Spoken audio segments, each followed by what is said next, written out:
They laughed at India before a single ball was bowled. In the next 7 minutes, you'll see how 11 underdogs walked into Lord's and rewrote cricket forever. And the innings that made it possible? It was never even filmed. You'll understand why at minute 5. June 1983, England. A grey summer morning at Old Trafford, and inside the Indian dressing room, the mood is somewhere between resignation and quiet defiance. Bookmakers in London had listed India at 66-1 to lift the Prudential World Cup. 66-1. In 2 previous World Cups, India had won exactly 1 match against East Africa. They were considered tourists, not contenders. A team invited to make up the numbers while the West Indies, the reigning champions, prepared for a coronation.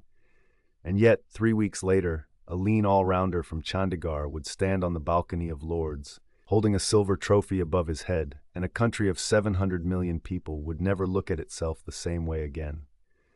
This is the story of Kapil Dev, of 11 improbable cricketers, and of the summer that turned India from a cricketing afterthought into the future economic engine of the sport.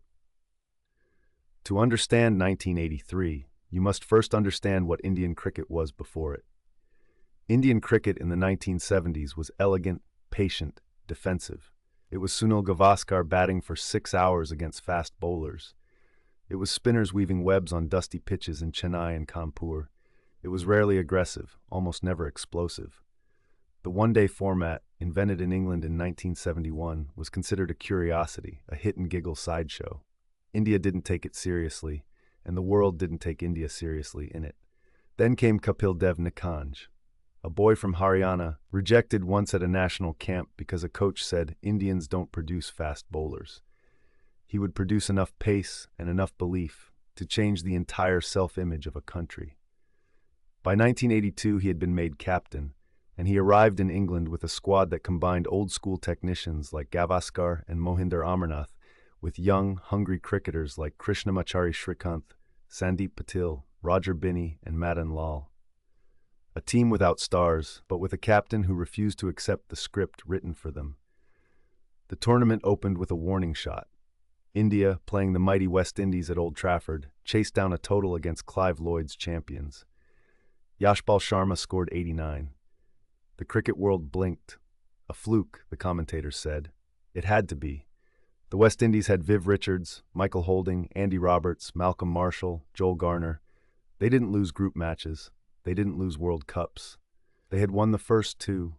India lost their next match, beat Zimbabwe, lost to Australia, and by the time they arrived at Tunbridge Wells on the 18th of June to face Zimbabwe again, their tournament was hanging by a thread. What happened that morning has passed into legend precisely because almost no one saw it. The BBC cameramen were on strike. Not a single frame of television footage survives. India collapsed to 17 for 5. Then 9 for 4 became 17 for 5, became a nightmare. Gavaskar gone, Srikanth gone, Amarnath gone, Yashpal gone, Sandeep Patil gone. In walked Kapil Dev. What he did over the next 3.5 hours belongs in mythology, not statistics.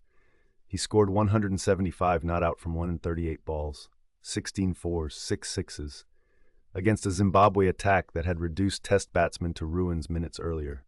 He rebuilt with Roger Binney, then with Madan Lal, then destroyed the bowling with Syed Kirmani. India finished on 266. They won by 31 runs, and there is no video. Only witnesses, scorecards, and the memory of a captain who decided his team would not go home. That innings didn't just save India's campaign. It rewired the belief system inside the dressing room. Suddenly, the impossible looked negotiable.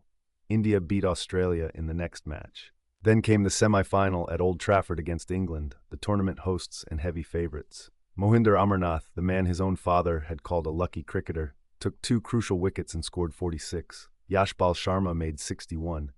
India won by 6 wickets, and now only one team stood between them and history. The West Indies. Again, this time at Lord's, this time in the final. 25th of June, 1983. The morning newspapers didn't even pretend it would be a contest. India batted first and were bowled out for a modest 183. Andy Roberts, Michael Holding, Joel Garner, and Malcolm Marshall had done their job. In the West Indies dressing room, the champagne was, according to legend, already on ice. Viv Richards walked out and began to play as only Viv Richards could. He hit 7 boundaries. He looked untroubled, imperial. Then he mistimed to pull off Madan Lal, and Kapil Dev, running back from mid-wicket over what felt like an eternity of green turf, held the catch that changed cricket. One by one, the West Indies fell. Amarnath, gentle medium pace, took 3 wickets. Madan Lal took 3. The unfancied Indian bowlers picked apart the greatest batting lineup on earth. When Amarnath trapped Michael Holding LBW, the West Indies were 140 all out. India, 66-1, had won the World Cup by 43 runs. What happened next was not really about cricket. Back home, a country still defined by slow socialist certainty, poor television reach, and a single state broadcaster erupted. Streets filled, sweets were distributed to strangers, and in living rooms across India, a generation of children decided that they too wanted to be Kapil Dev. Sachin Tendulkar was 10 years old, watching in Mumbai. Sourav Ganguly was 10, watching in Kolkata. Rahul Dravid was 10, watching in Bangalore. The entire golden generation of Indian cricket was born, in a sense, on that afternoon at Lord's. The economic consequences arrived more slowly, but hit harder. Cricket became India's obsession, then its industry.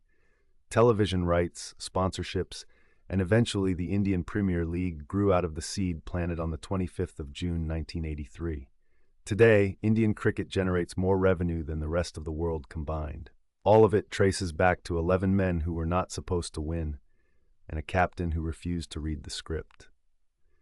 If this story moved you, subscribe to Cricket Chronicles for more legendary tales from the game's greatest chapters. Hit the bell, share this with someone who still remembers where they were on the 25th of June 1983, and tell us in the comments which cricketing miracle you want us to chronicle next.